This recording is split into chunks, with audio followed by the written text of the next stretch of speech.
My name is Jonah Jonathan, and welcome once again to the Jazz Musician's Voice.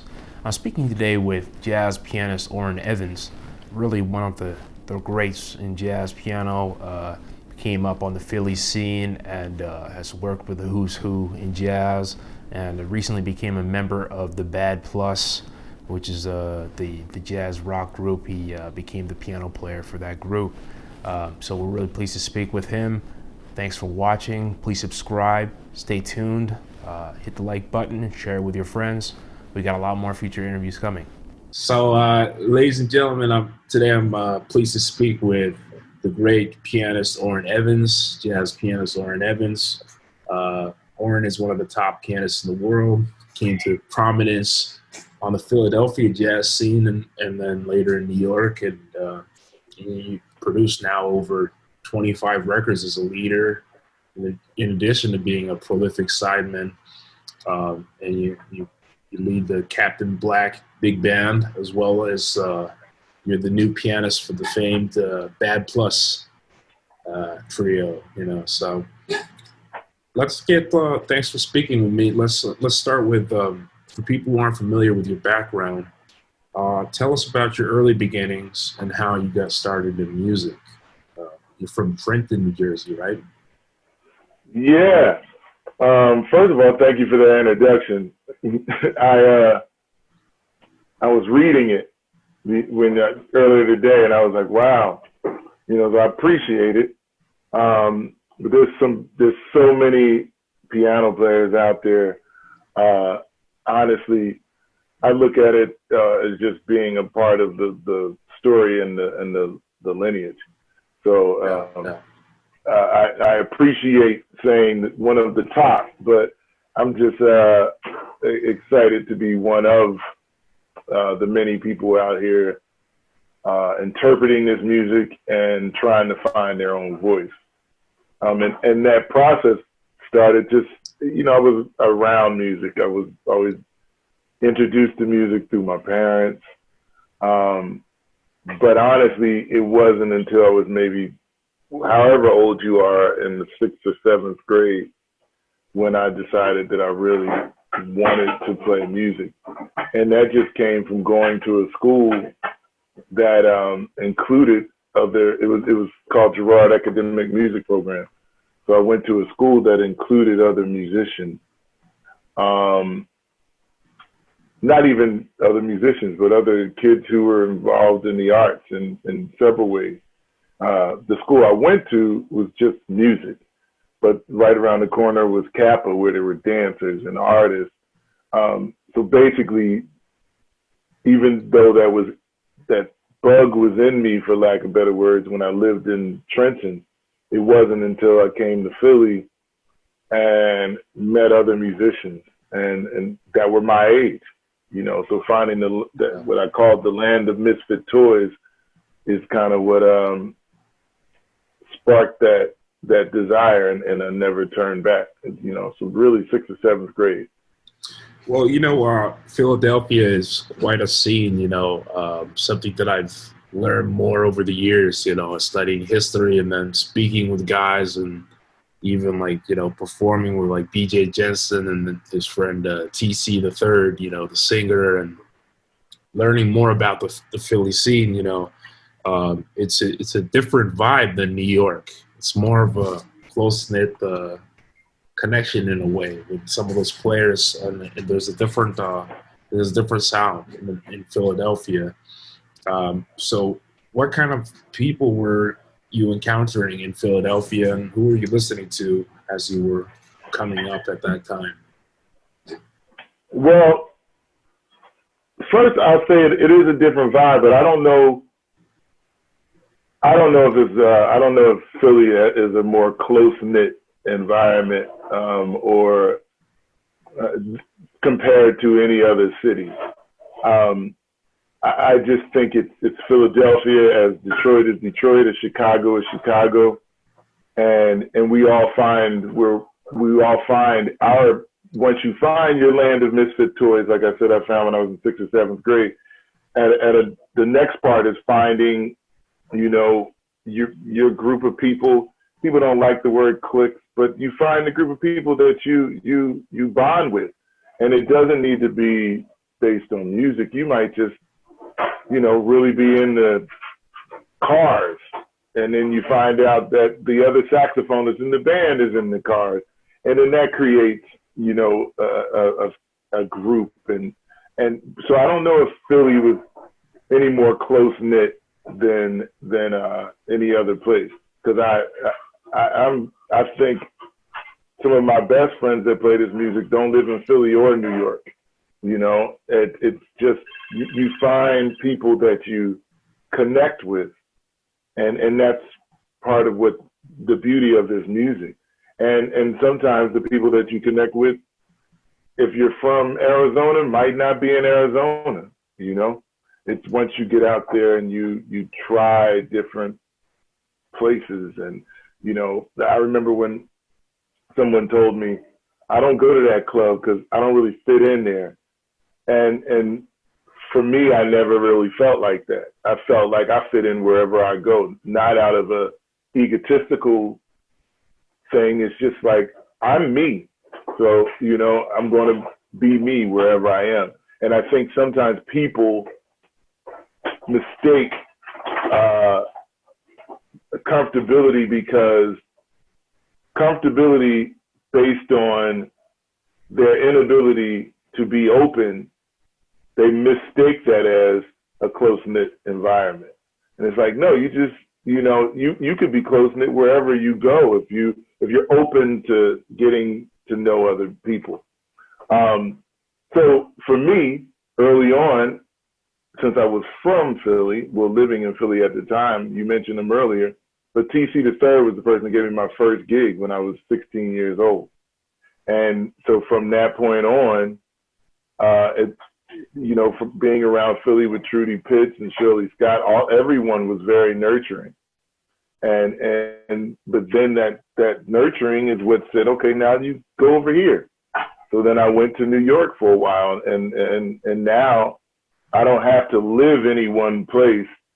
I wouldn't consider myself, honestly, even though some other people think so, a part of the Philly scene.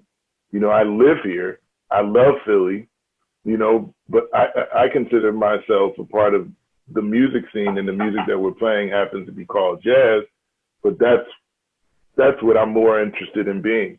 Because if I'm a part of if I claim myself as a part of the Philly scene, then I won't be open to other people when I meet someone that's from Seattle.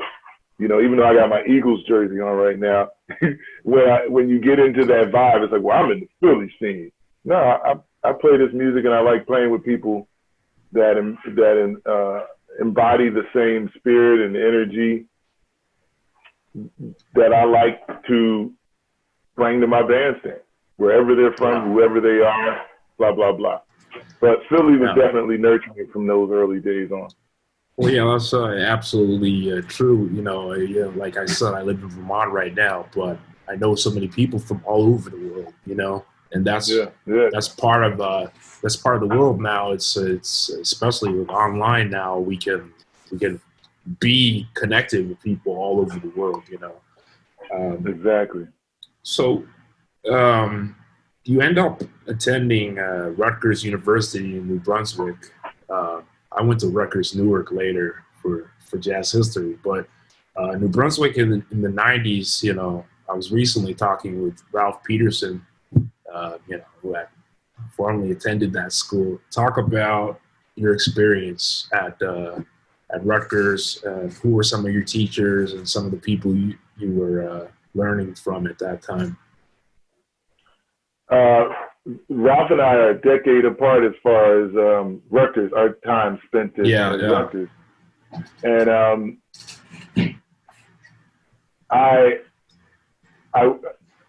have very little regret, so I don't want to say I wish but it would have been nice to be a part of the Rutgers scene when Ralph was there, because it was a different program. There were when I went there, honestly, I was one of 2 African Americans in the whole program. Now, right after me, people like Sean Jones came along, and the whole jazz program, to be clear.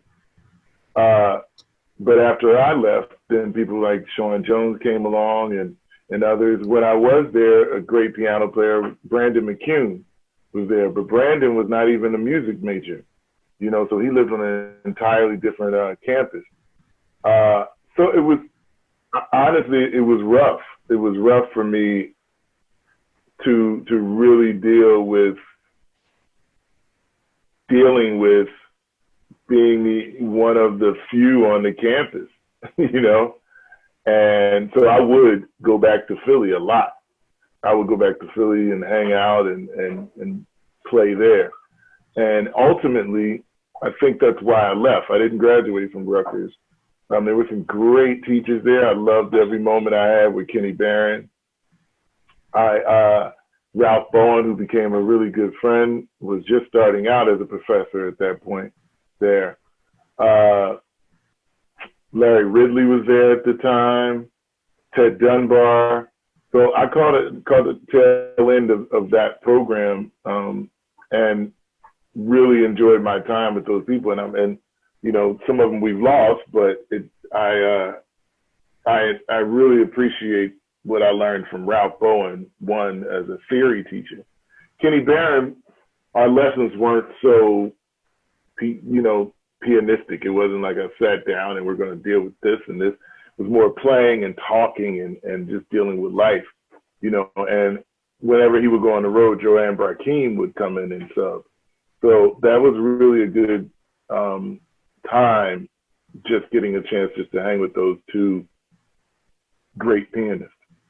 Yeah, Kenny Barron, you know, I've met him a few times through different situations with like Mogu Miller, for example, and just a really knowledgeable guy. And, you know, yeah, he could talk story too, you know, that's important too, you know, to have those experiences in school, to be able to talk with people. And that's one of the things we try to do with this series, you know, talk with people who've got the stories and the legacy and the lineage from the past, because that's a big part of the music. You find with a lot of young students nowadays, they might have so much access to so much stuff, but they don't learn about the history and the true the lineage of the music, you know. Exactly. So you finish school and you're already quickly becoming a well-known sideman for many notable artists, like we previously mentioned, Ralph Peterson and Bobby Watson and Dwayne Eubanks, Curtis Lundy, Tony Hart, Wallace Roney, Stefan Harris. Talk about being a young sideman, as a pianist for some of these great artists. You know? I really thoroughly, I enjoyed every moment of it. I had an opportunity to, everybody leads their bandstand differently. And so having the opportunity to play, you know, I played with Wallace for a very short time, but I really enjoyed how he led his bandstand. You know, honestly, you know, personally, since I was so young in his band, there was, you know, some things that he learned from some of the elders that he was around that maybe I didn't enjoy, you know, like driving across the country. He was a driver instead of flying. He didn't, so no matter how far it was, they would drive. And, you know, which was cool, but I was like younger at that time and I was waiting to just jump on a plane and start my career as a touring artist. And also, Wallace left a lot of things untold, which I understand now. He waited to see what you were going to do with the music, you know, and then he had some opinions and shared them. So I think it was playing with him, you know, taught me that end of it. And then, you know, you mentioned Stefan Harris. We're the same age, literally, we're same sign. I mean, I think we're only 4 days apart. So we were fresh coming to New York at that point. And except, you know, he was signed to a record deal and had a touring career as a leader. So playing with him afforded me the chance to really develop as an artist and have my own voice. And he didn't really tell me what to play. You know, we discovered music together, you know, and somewhat the same with Antonio Hart. Antonio was a little bit older than me, but we were all young, and we were just trying to figure out the music together. But the only problem with that is, I keep saying we were all young. We were all young and didn't really understand business. And so playing with, I know, and I can honestly say this, you know, not only business, but how to build a band, how to build and when I say a band, I don't mean so much musically. I just mean the inner workings of a band. We were all trying to figure that out at the same time.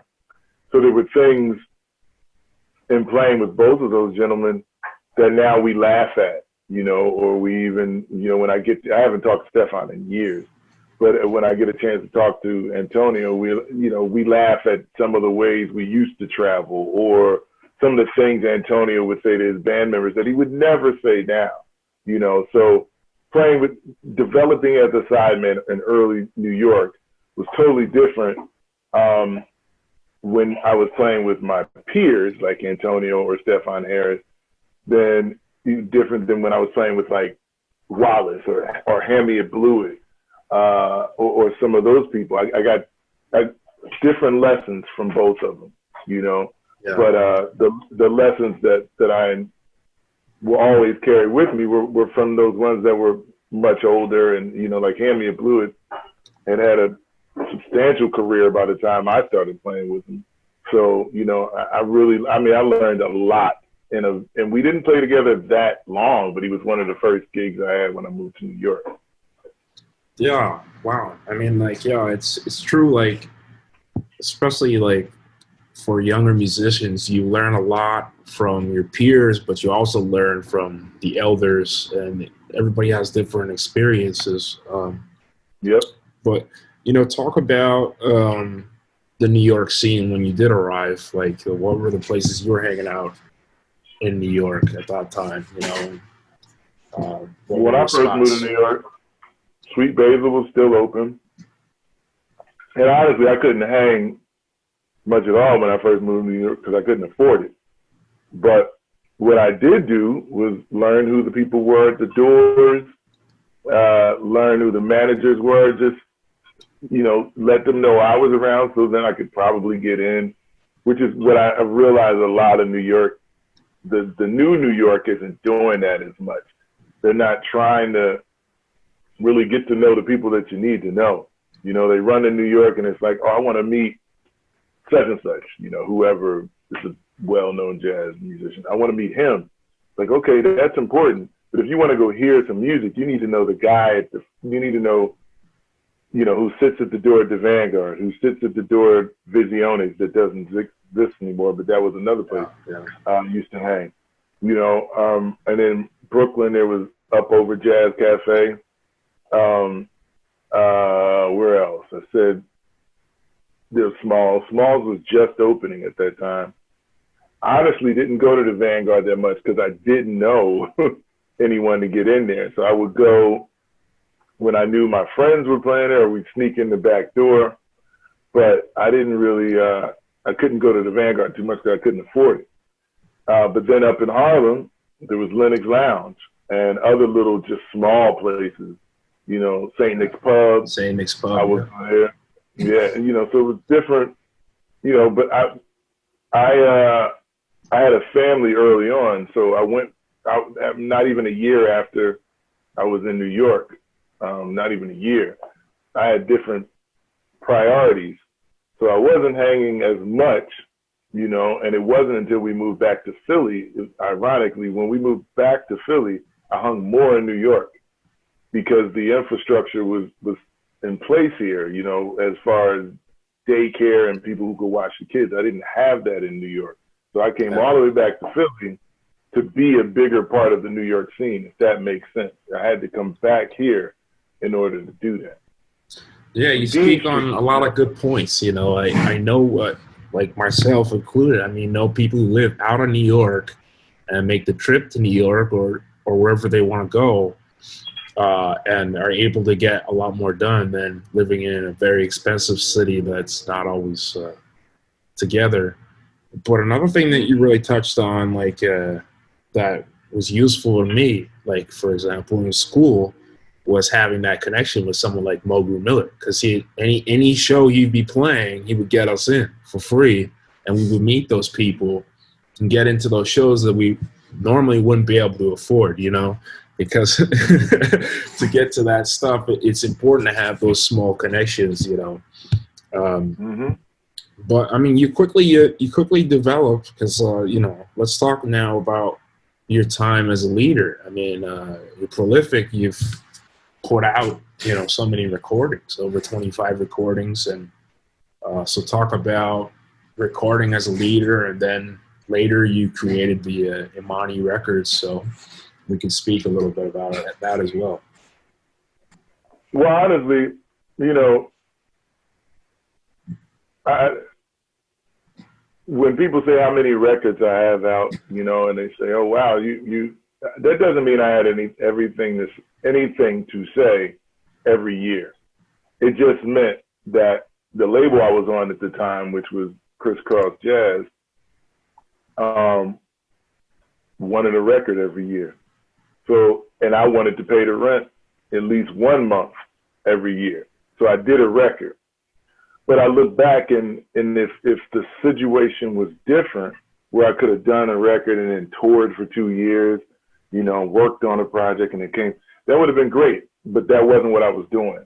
I was doing a record and then touring with other people, not as a leader. So then when the next record would come around, I'm like, oh, okay, got to do a new record. So I look at most of my records as like a time capsule of where I was at that time. And, you know, I mean, even musically, as far as my approach to rhythm and time, I look back at them like, oh, I can hear where I was trying to work on that, you know, and now I still hear it as I get older. I listen back and I'm like, okay, I'm still working. But they're just moments. It's not like, you know, each of them are going to be, you know, the sustained temp. It's not that. it's just that I had to do a record every year. And I don't regret it. You know, there's a few that I'm like, oh man, I wish I would have been playing with that band a little longer. You know, when I look back, Listen to the Band is one that I love, with Nasheed Waits and Reed Anderson, Sam Newsom and Duane, because we were playing together all the time. You know, my very first record on a label, not the one I did on my own, but I had never played with Rodney Whitaker until the downbeat of the first record. I was familiar with Rodney Whitaker, but I never played with him, and neither had Byron Landon. We both knew him, but we had never played together. You know, and that label was like, oh, here are some young guys, let's put them together. You know, I mean, luckily Swana and Tim Werfer were on it, who I knew. But that record actually was recorded first with Avishai Cohen. And we didn't use those tracks. But I had been playing with Avi. I actually moved to New York because of Avishai Cohen. So, you know, I look at all those records, and the untold story is actually even better than the story that ends up being told. You know, but by the time we came to the third record, I had been familiar with Rodney Whitaker, knew him, played with him. So then when the third record came along, that record really made sense for me to do with Ralph Peterson, Rodney Whitaker. But at the same time, I listened back, and my 24-year-old behind wasn't ready to play with Rodney Whitaker and Ralph Peterson together. I just wasn't at that time. So I love looking back at those records as just a moment in time. And that's how we all should be. I mean, I know people are very like, I need to make this the best record. I need to make this the best, you know, and I have that a little more now because I have the time and the wherewithal to do it in the studio. But back then with Crisscross, all of those records I did with Crisscross, you had 6 to 7 hours in the studio and you done. Period. There were no overdub session days. There were none of that. 6 to 7 hours, you got to come in there and do a record and get it done. So I'm very proud of those records because they were done with 6 to 7 hours, you know. But at a certain point, early 2000, maybe it was even 2000. No, it was like early 2000, 2001, somewhere around there. we decided to start a label based on things that Gary Bartz was doing and other people by starting their label. And we did the first record, and Branford Marcellus was on it, and Gary Bartz, and then started doing more. But then my career went a different way, and we hadn't really dealt with the label since a record called Love Park. So I was like, let's relaunch this. And that's what we've been doing in the past past year or so. And we did one with Wallace Roney right before he passed. It's going to come out. We have some other artists, Caleb Willard Curtis.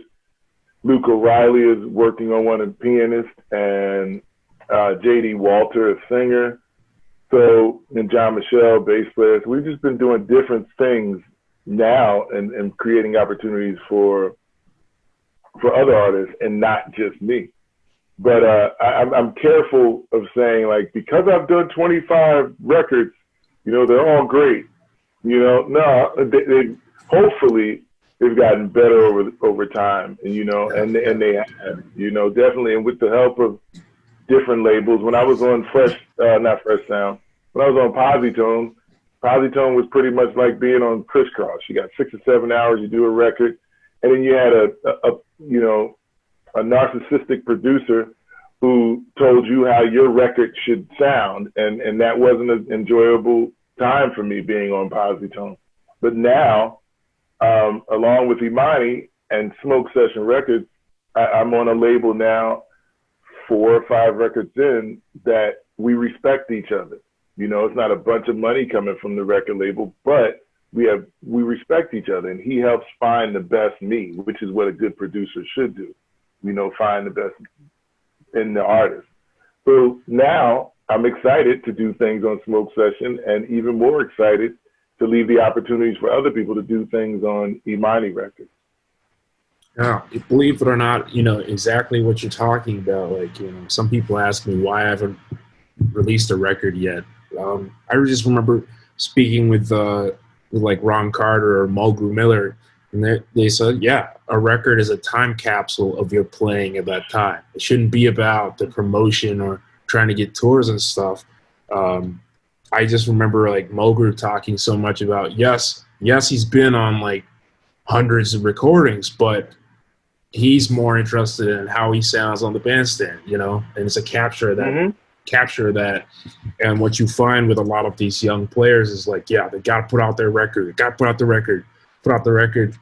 And now there are the tools now that can afford more established artists to create their own labels and be like doing what they want to do and producing stuff on their terms, you know.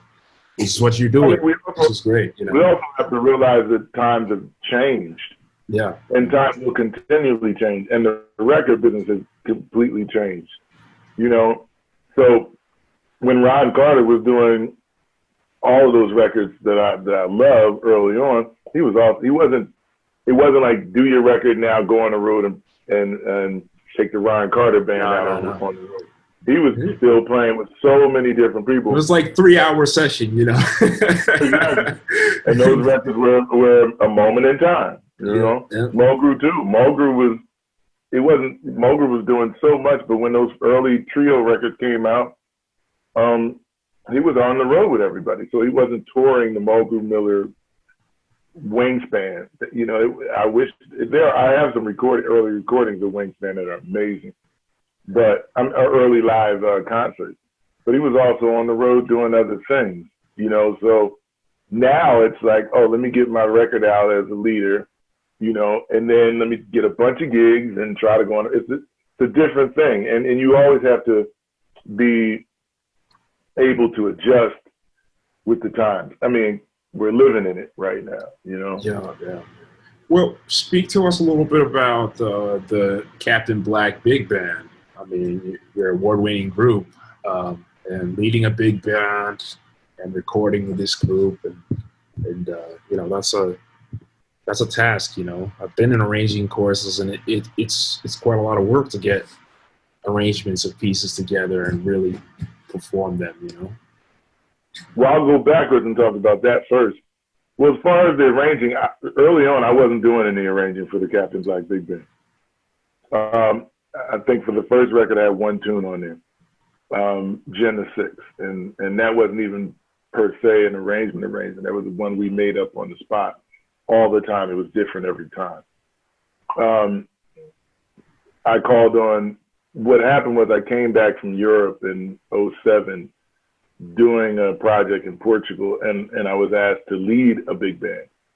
So I called on Todd Marcus, a bass clarinetist from Baltimore, and I said, hey man, I need some arrangements. So he arranged maybe 2 of my tunes, and I'm trying to see, was it 2? Yeah, 2 of my tunes, and he gave me some other arrangements, and I got some of Bobby Watson's arrangements, and I went over there and led the big band. It was a college over in Portugal, and I enjoyed it. I came home and I was like, wait a minute, I had a lot of fun.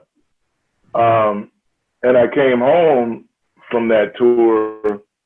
I came home literally from that tour the day I came home, losing a family member who was kind of the last person holding the connection and the spirit of my father for me. You know, I have a brother and sister, but this was the only, my mother was still alive, but she passed like that summer. This was November of 2007.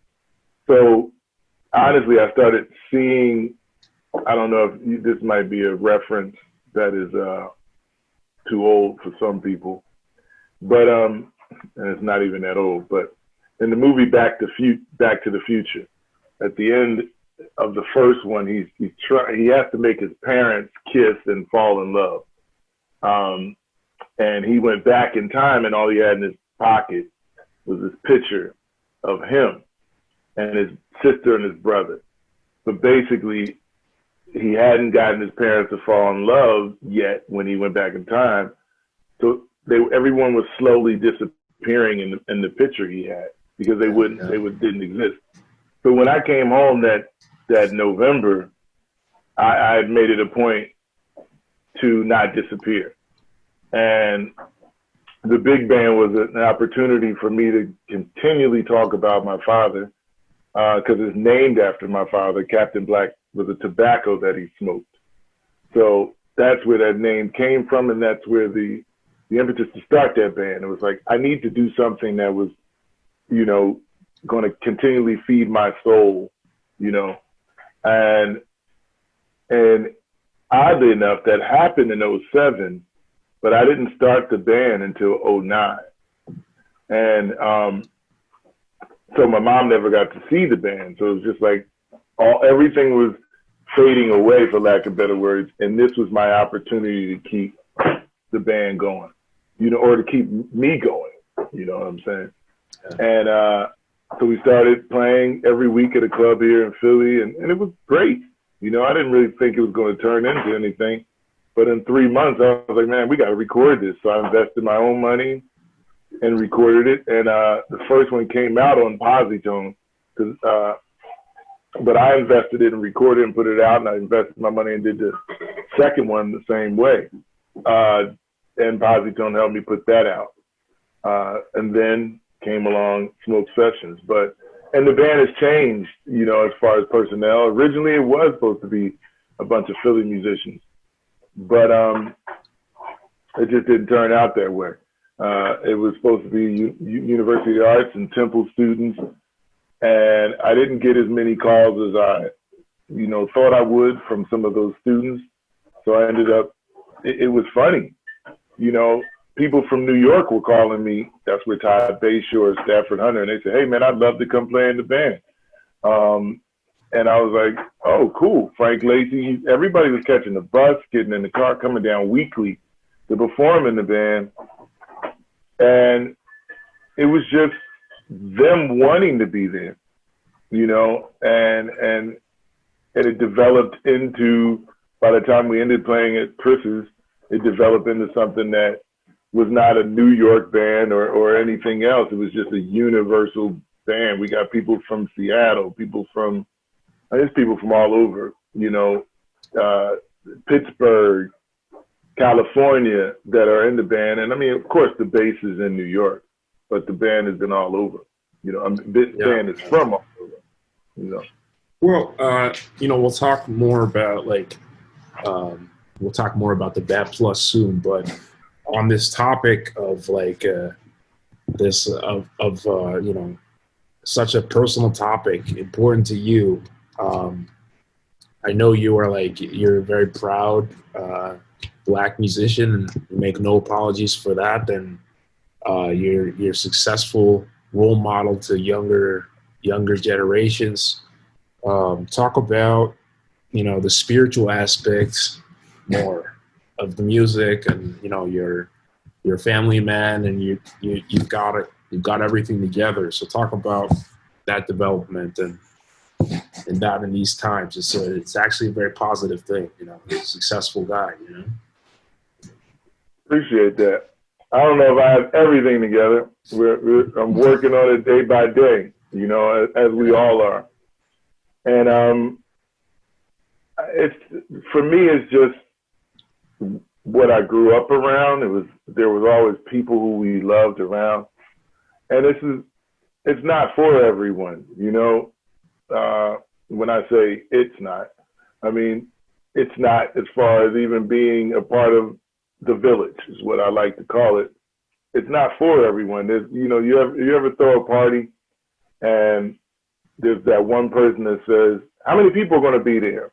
Or they ask you all these questions because they're uncomfortable unless they know it. Then you're probably not the one for this. You know, if you're looking to be if you're looking to be a part of the story, or if you're looking to contribute to the story continuing, whether that's my sons, my wife, my cousins, my family, my friends, my bandmates, if you're looking to be a part of the story and to contribute, then we're going to have a great time. You know, if you're looking for how is this solely just going to serve you, then we're probably not going to connect. And so really what it is for me is just to continually do what I think is correct, you know, and stay rooted in my faith and spirituality and just try to be good. And then sometimes what I've learned, even in the last couple months, no matter how hard you try, some people are just not going to get it. And they're not going to understand you. They're not going to like you. And that's okay. You know, you can't, you know, even though McDonald's says over 1 billion served, or whatever it says in the sign now, there's over 1 billion that haven't been there and will never go there. You know what I mean? So everything isn't for everyone. But if being a part of something special is for you, then that's what we try to do. When I say we, I mean my wife and I with the label. I mean the members of the big band. I mean the members of Tarbaby, which is another co-led group I'm a part of with Eric Revis and Nasheed Waite. So whatever we as a unit are doing, you are welcome. You know, everyone's welcome. But if it doesn't suit you, you know, you probably just won't come back.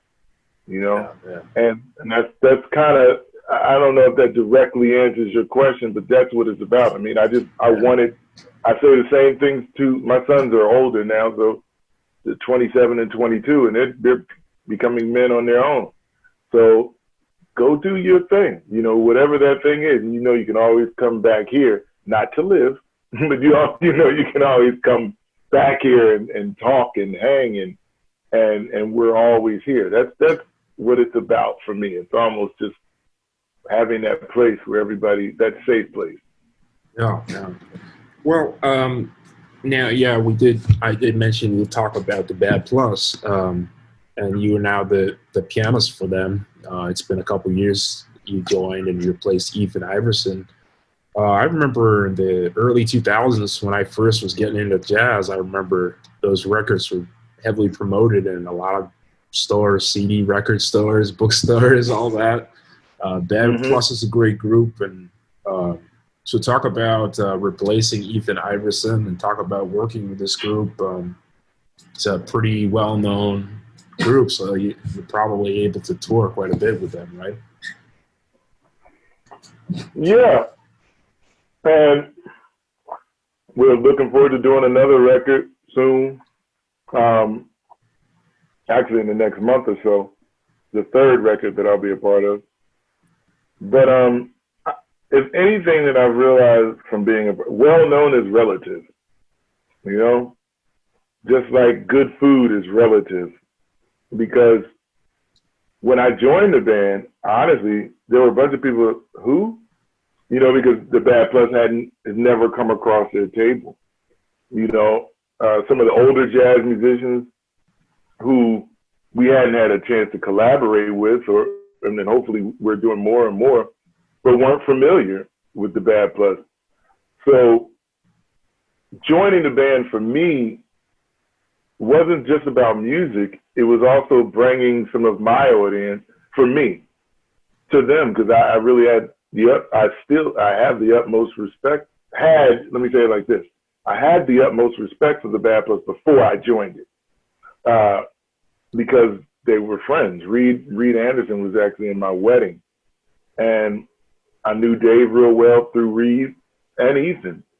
So I really was excited about joining the band. But what I realized that I was even more excited about were all the people that from the Bad Plus side that had no idea who I was.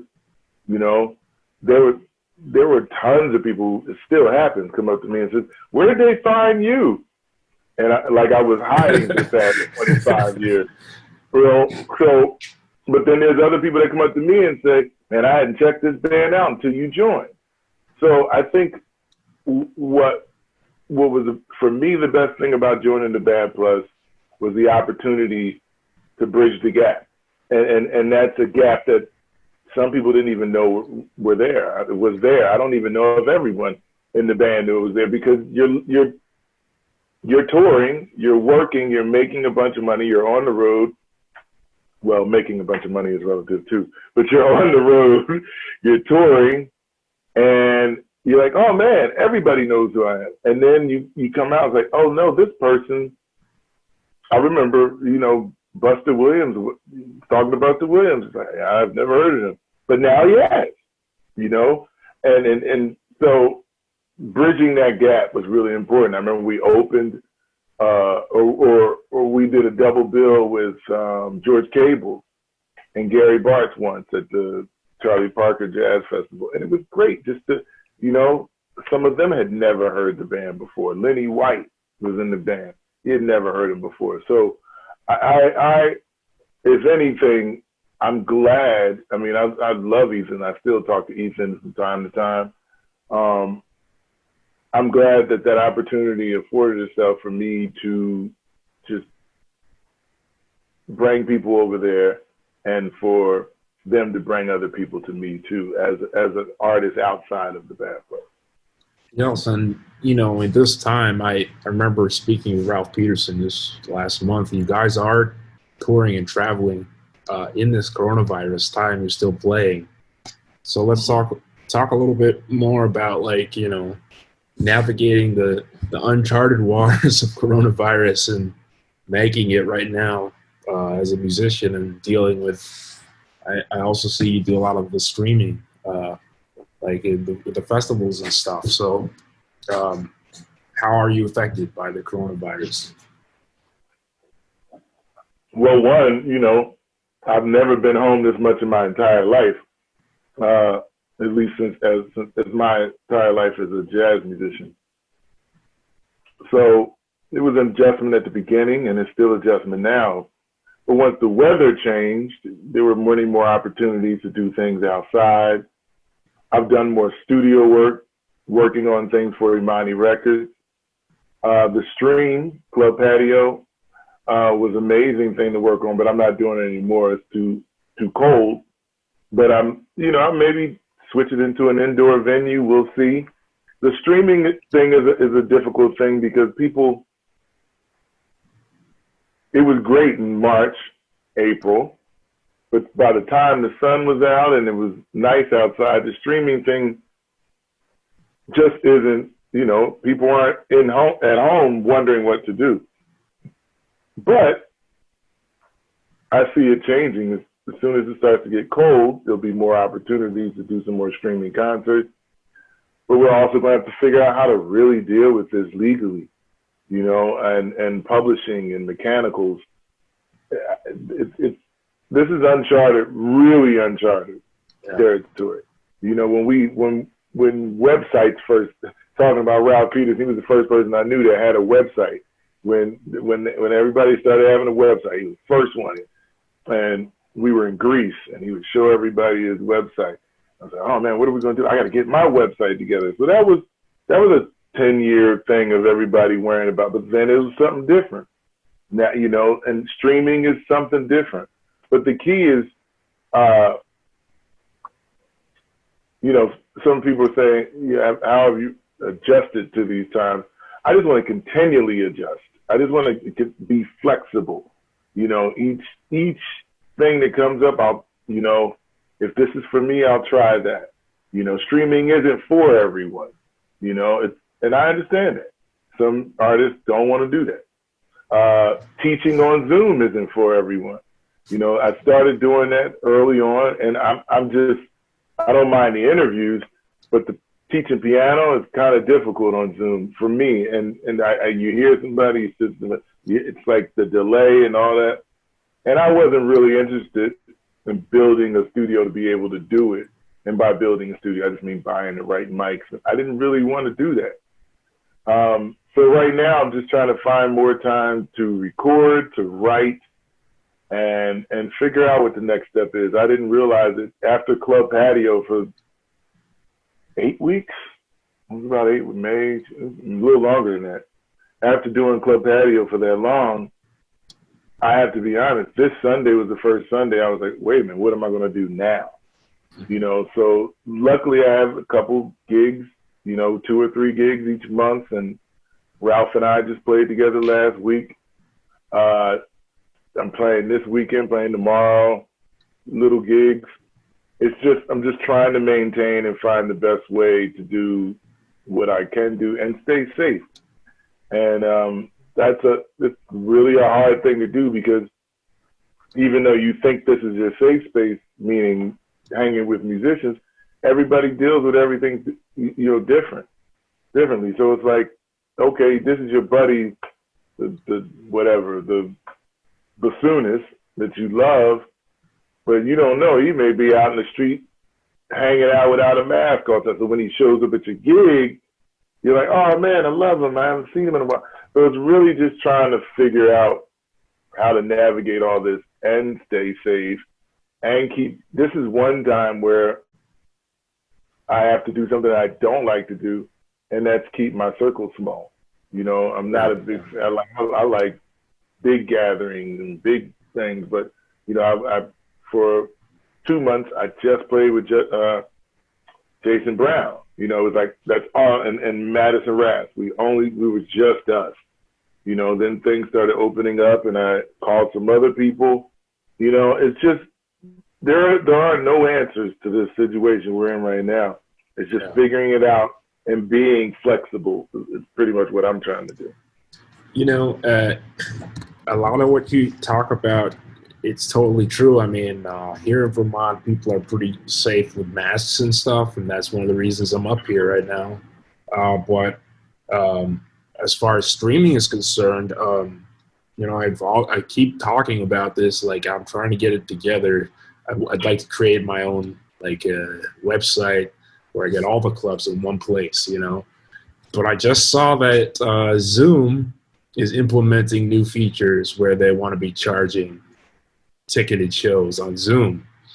And what I suspect will happen is it's going to have to be a big team of lawyers to get everything together because of the legal implications of playing copyrighted music and all of that. That needs to be worked out. It will be worked out, and things will change. And, you know, with the advent of 5G, it's still another 5 to 7 years before it'll be everyone has 5G, but that will make up for some of these lag time streams.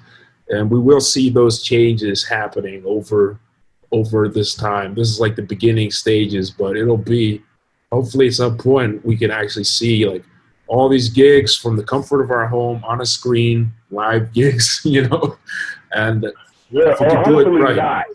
Well, hopefully not. Hopefully we can get, I mean, that would be just amazing, but it is social music. Yeah, and you want to be able to hang too. The element of like just seeing people live and playing live